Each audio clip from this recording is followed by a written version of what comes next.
Morning, Mountainside Church. So good to be here with you again this week. I hope you've had an amazing week, and thank you so much for joining us for devotions. This is my third and final devotion on my life lessons that I have learned with God. There's one story in the Bible that constantly encourages me, and it's a story of Samson, who, right in the before he had his whole journey, he went on a holiday with his parents. And it says while he was on holiday with his parents, he crossed a lion, or a lion crossed his path, and he actually killed that lion. And then they went on their holiday, and then a couple of weeks later, they came back. And he went back to that lion carcass, and inside that lion carcass, he found a whole bunch of bees that had formed a hive and developed honey. And he was so inspired by this, and he then created a riddle for the next part of his life and his story that said that out of the hard place, honey came, or out of the lion carcass, honey came.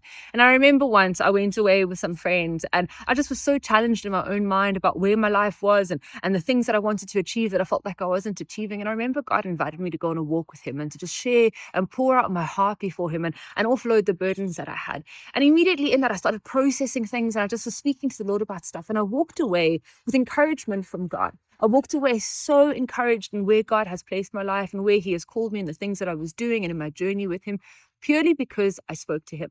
And I was thinking about that story. Out of those hard places, when I journey it with the Lord, God provides honey in those hard places. All of a sudden, those lions that we wrestle in our mind become a source of honey, become a source of encouragement, a source of sweetness, because we invite Jesus into it, because we get to process these things in life with God.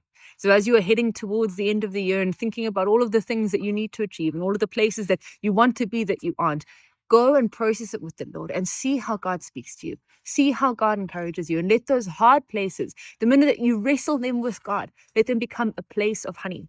Out of the hard places, out of the rocks, out of the lion carcasses, God will bring honey in your life. So go and turn to him, go and speak to him and see what he does. Well, I really hope that this blesses you, and we cannot wait to see you again soon. God bless you.